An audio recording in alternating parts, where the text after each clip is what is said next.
Alright, shalom, shalom.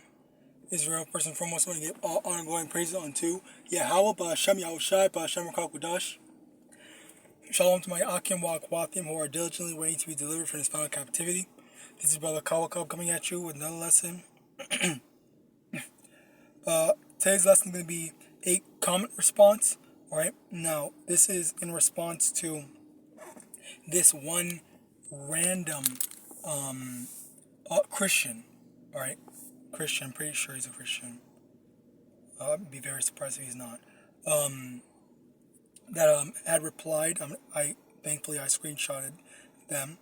Okay, so from Jimmy Franklin 4781, his initial thing, and it was a whole conversation. I'm gonna try to get through the whole thing. Yahawadah. But yeah, basically, I did it pretty easily. I thought it was a sincere question. All right, I thought it was in sincerity, or it was a I thought it was a comment made in sincerity, but obviously, it's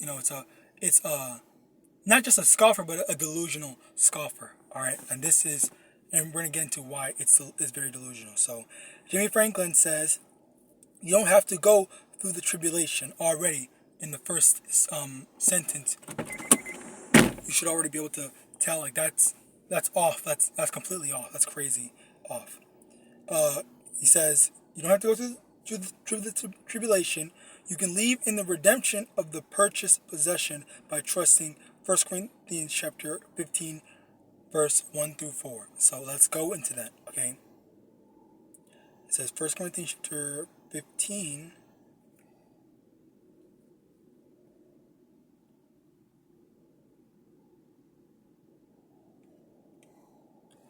Verses 1 through 4. Moreover, brethren, I declare unto you the gospel which I preach unto you, which also ye have received, and wherein ye stand, by which also ye are saved, if ye keep in memory what I preach unto you, unless ye have believed in vain. For I delivered unto you first of all that which I also received, how that Hamashiach died for our sins according to the scriptures, and that he was buried, and that he rose again the third day according to the scriptures. Okay, so nowhere does it say that we are exempt from tribulation as a result of Yahawashi's death. Okay, it doesn't say that. But and the thing is, okay, so it is.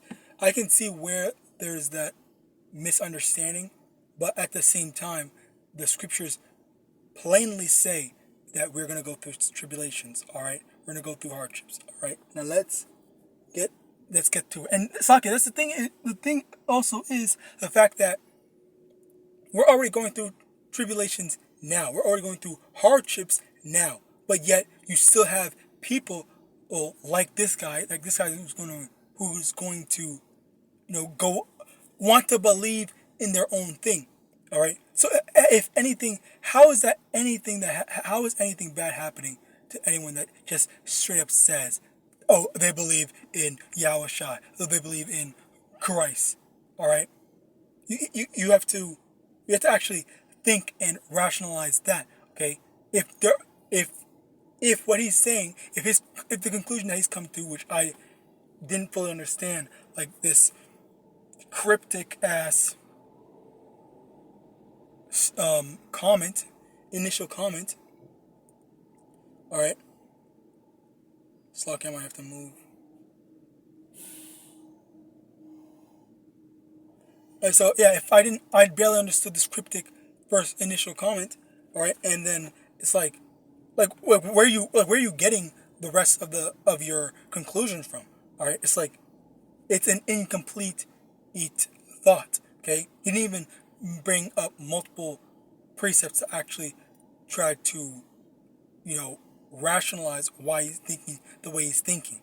All right, and on top of that, other scriptures contradict, which I'm going to bring out, and as well as I have brought out, other scriptures contradict his way of thinking. All right, so now my response was, what conclusion are you coming to with 1 Corinthians chapter 15, verse 1 through 4? Because it does not say anything about being exempt from tribulation. All it's saying is how accepting the gospel as well as taking the steps to make it a part of your life, as that's what it means to believe, as I will demonstrate below, is what will save us, which we aren't saved. So we're not saved yet. You have that whole Christian thing saying, oh, I'm saved and whatnot. So let's actually get into the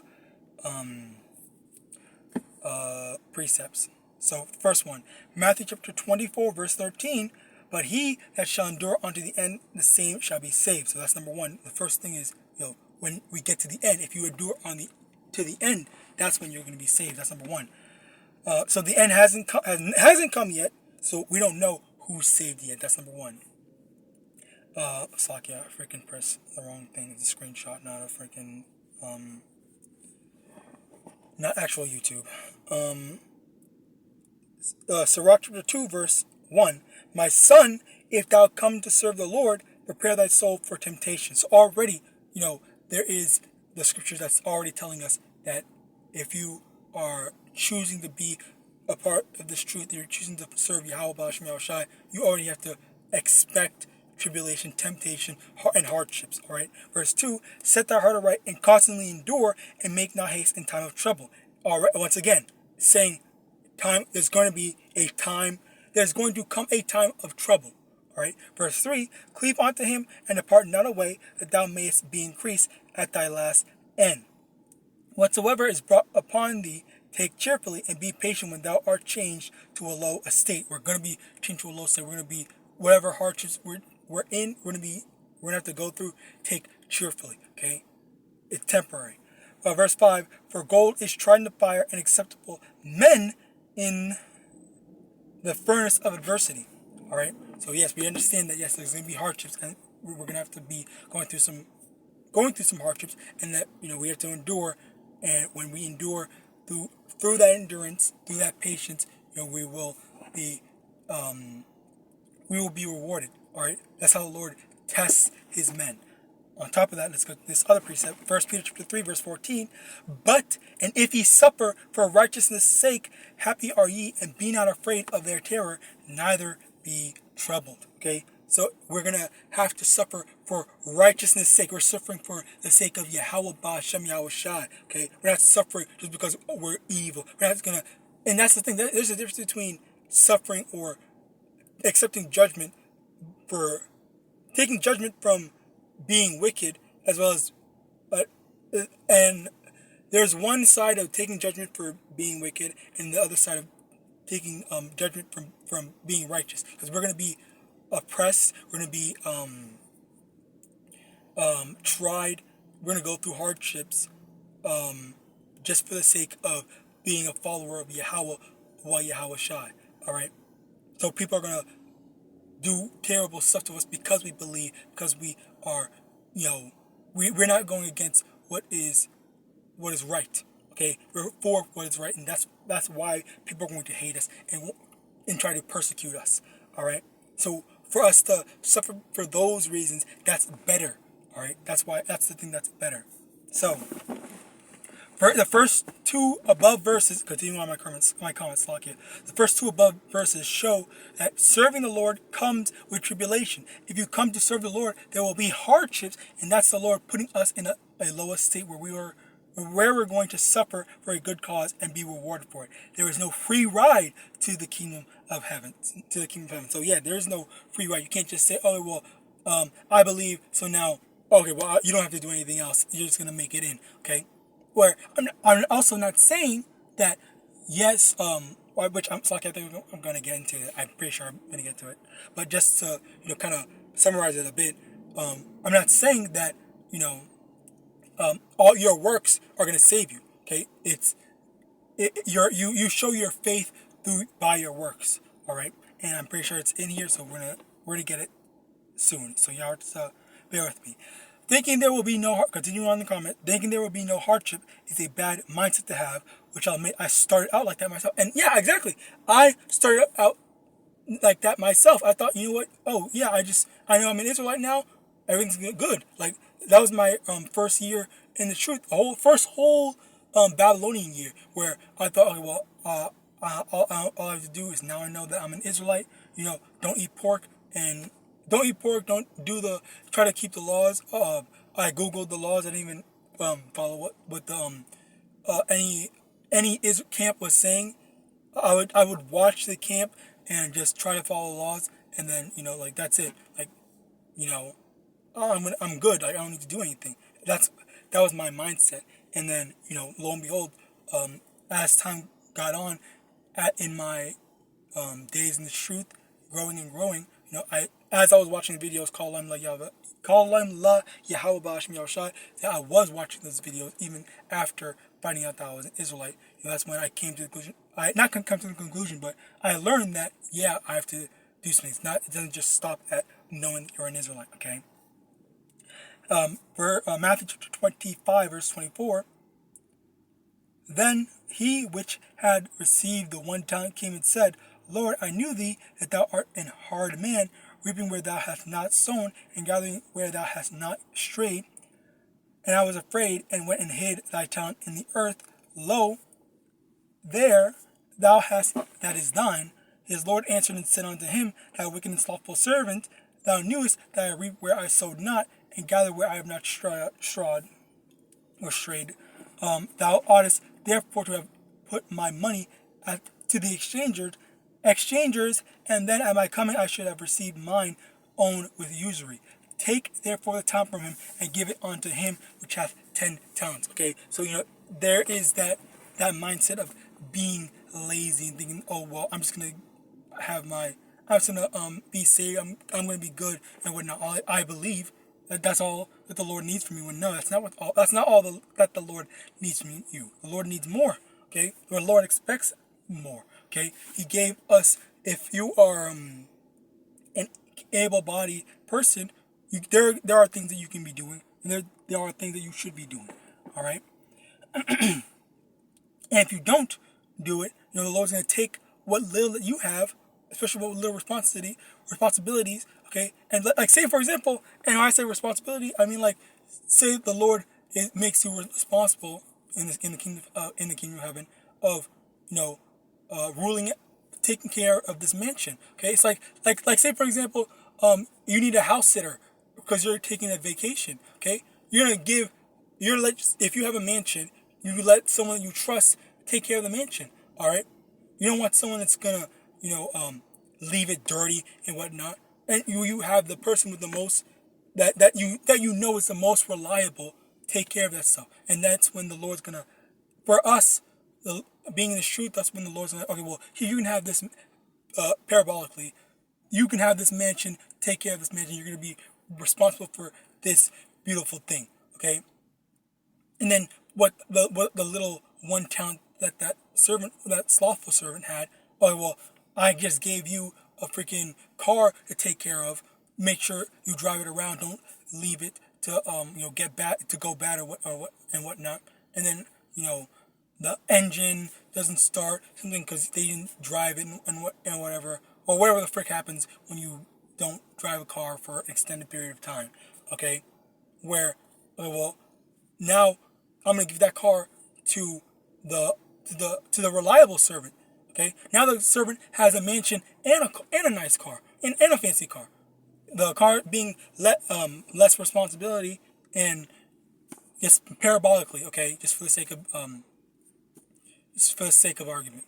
All right, and you know it's because of that laziness that, you know, people get the wrong idea. All right, this is what happens. Continuing on my comment, this is what happens when you think you have to just sit pretty with no works. What little responsibilities you have represented with the talent the Lord will take from you and turn into a reward for someone actually responsible, as I already said. Continuing on, James 2 verse. This is a long comment, so call on YAHAWAH actually for putting the Spirit in me to be so detailed and so what's it called? I guess forward. I don't know. James 2 verse 18. Yea, a man may say, Thou hast faith, and I have works. Show me thy faith without thy works, and I will show thee my faith by my works. Okay, as I said, we were going to get into it. Okay, you show your faith by your works, meaning that yes, you know that Yahawashi is going to return. Yes, you know. Oh, you believe that you believe in the Lord YAHAWAH and YAHAWASHI. Okay, and that's why you do all these things. You put in time and effort when you could be doing. Oh, you could be getting a job. You could be trying to thrive in Esau society, but instead you're building up your treasures, as it says in Matthew chapter 6, verse 19 to 21. You're laying up for those treasures up in heaven rather than treasures on earth. All right. James chapter 2, verse 20. But wilt thou, O vain man, that faith without works is dead? Okay, so you can't just say that you believe without showing your works. Okay, that's where you become unprofitable. Even if you say you are a servant of Yahawadah and Yahawashi, well, you're not helping him. You're not being a good servant, because now you're just worthless. You're just dead weight. All right. Now, finally, at the end of this comment, this first comment that my first reply, Slakia, and these verses show us that faith is supposed to be shown through our works, meaning it's more than just saying you believe. Faith without works is dead, meaning it's not enough to say that, but you show that you believe by your works. You wouldn't waste your time putting in physical work if you didn't think it was fruitful. Hope this clears things. Okay, and once again, this was done in an attempt to truthfully to think positively, thinking that this person just needs to be cleared up and whatnot, but clearly that's not the case. All right, let's see this is the thing. If you are making a comment, don't do this cryptic ass shit like you're texting me, like I'm your bitch and whatnot. Say everything in one text, in one comment, in one text. Don't go, oh, let me say one thing, let me go do another thing. No. Do it all. Give your whole point, your whole questions, everything in one thing. Don't send fucking half of freaking stuff. All right? Do everything all at once. I'm sick of, I hate this stuff. Because this is what this dude freaking did. That shit was annoying. Okay? He said, his first reply was, are you familiar with rightly dividing the word of truth? So that's one reply. Then the next reply was Ephesians 2, verse 8 and 9. And then he gives the verse. All right? Now, and then the third reply. See how they are saying two different things. 3 replies when you could have just put all that in one thing and not freaking waste my time making me think, okay, he put this one question in. I'm over here thinking, okay, I have to reply to this one. He just ignored all the stuff, all the verses, the whole breakdown. I just did all that for nothing, for him to ask me that question and then for him to just go against it. Like, again. So I replied to the first one. I'm familiar with rightly dividing the word of truth. I replied to that, saying, yes, please explain your point. I would prefer not to text back and forth. Just make your full point and explanation, please. So I now, after making that comment, that's when I see these other two. Because these two, the other two, the Ephesians, and then him saying, see how they are saying two different things, okay? Which I don't know if he's trying to say that there's a contradiction. Okay, so I guess he's a non-believer. I don't know. But the thing is, now I have to make another reply to the other things. It's when he could have just put everything all in one thing. All right. And yes, I am mad because this is a stupid thing that people always do. Put everything in one thing. Before you hit send, keep on typing. I'm not over here staying up all night waiting for you to text me. I literally, bro, Slakia. Like, this is so fucking, this is some bitch behavior, all right? Literal bitch behavior, bitch tendencies, all right? Now, my next response, because again, I had to respond. Well, actually, let's read Ephesians chapter 2, the two verses that he put. Ephesians chapter 2, verse 8 and 9. 8, for by grace are ye saved through faith, and that not of yourselves, it is a gift of Yahweh, not of works, lest any man should boast. Now, again, I understand that. Yes, it is not of works. But, as I already showed, okay, James chapter 2, verse 18, yea, a man may say, thou hast faith and I have works. Show me thy faith without thy works, and I will show thee my faith by my works. You show your faith by your works. You don't just say I believe and then that's it. Okay, the Lord told us we're going to be going through tribulations. Once again, that's the whole point of the thing. Which, by the way, notice how he just completely ignored that. Okay, didn't address that. Popular trend with people that I argue with, completely ignoring the main initial topic, the main reason why I freaking replied in the first place. But now instead they have a problem with one thing that I said, and they're trying to debate and argue that instead of just being honest and dealing with whatever the fuck you initially brought up. You were brought up, there's not going to be tribulation. Okay, so I just proved that there's going to be tribulation. Is the scriptures a lie? Is the scriptures lying? You do not believe in the scriptures? Then why are we having this conversation if you don't believe it? Slocky. So yes, as I said before, he brought up Ephesians 2, 8 and 9. For by grace are ye saved through faith. Okay? It is not of yourselves, and we're not supposed to be boastful. Obviously, yes, Slocky, not obviously. I agree with that. But that doesn't mean that you're going to be a slacker. That doesn't mean you're going to just do everything. So then by that logic, then if I say I believe, but I go mass genocide to Israelites, then the Lord's still going to save me, but because I said, I believe. So it doesn't matter what I do, I'm going to be saved. I'm exempt from everything just because I believe. All right, like do you see the flawed logic? All right. So my comment, my reply, Slocky, my second reply, third reply, whatever. One, yes, we are not going to be saved by the works that we do. Two, what does that have to do with going through tribulation? Again, as I said before, people oftentimes don't want to address, the initial topic, the initial things that they brought up. He brought it up, all right? Verse 3, I showed James 2, verse 20. All right, let's go into that, actually. 2, verse 20. James 2, verse 20. But will thou know, O vain man, that faith without works is dead. Okay? Faith without works. You can't just say you believe and don't show your works. All right? I was already right there, Slovakia. And James 2:18. Yeah, we already read that. We already went over that. Faith is not just saying you believe. It's about showing it through your works. That's how you have faith. But it's not going to save you. Your works are not going to save you. But your faith. Faith without works, it's an amalgamation of both faith and works. That's what you prove, and that's how you show that you have faith and trust in YAHAWASHI. Now, his next reply, okay, because there's still, okay, well, this is the last set, okay? The last two, instead of just doing it into one.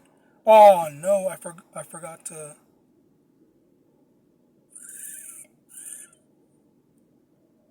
That is unfortunate. I'll get it. Freak. I didn't open it. Because it says read more. Slacking. Anyway, I'll read what we have. 1 Thessalonians chapter 5, verse 9. This is his reply. For Yahweh hath not appointed us to wrath, but to obtain salvation by our Lord Yahawashi HaMashiach. 1 Thessalonians chapter 1, verse 10. And to wait for his Son from heaven, whom he raised from the dead. Let me get this, Slokia. Again, that's my fault. I should have saw that and did that. 1 Thessalonians chapter 1, verse 10. And to wait for his Son from heaven, whom he raised from the dead, even Yahawashi, which delivered us from the wrath to come. So, yes, Yahawashi is going to deliver us. Yes, the Lord did not appoint us to wrath, okay? But there's still going to be tribulations, okay? It is a display. And also, again, what he showed, or what he brings out, does not refute the fact that we're going to go through tribulations, okay? Like, he's still like on this one thing, because people get so scared of the hardships. They're so scared of the thing, which kind of understandable, partially understandable, yes, but you are completely denying the fact that there's number one, we are wicked. We've done wickedly, okay, and we have to answer for the wickedness that we've done. All right, what does the scripture say?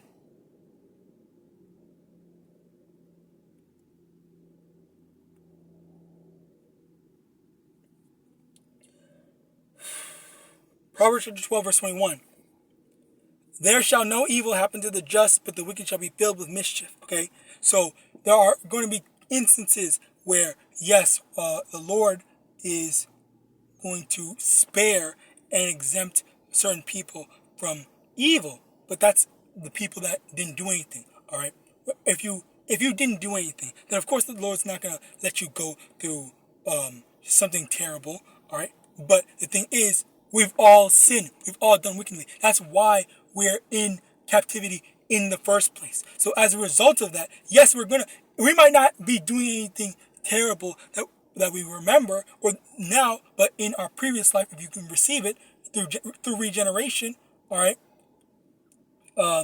you could have done something wicked, all right. So you're paying for that. That's also another reason,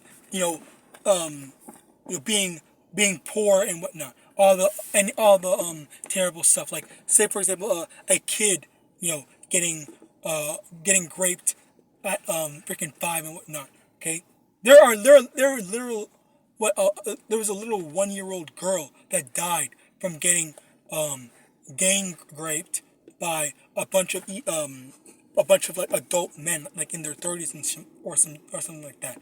All right. You really think if that child was innocent, you really think the Lord would allow that to happen?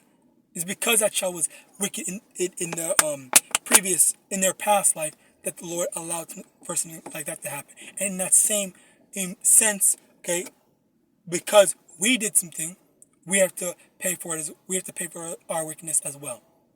So with that, I pray this lesson was edifying. Yahawadah.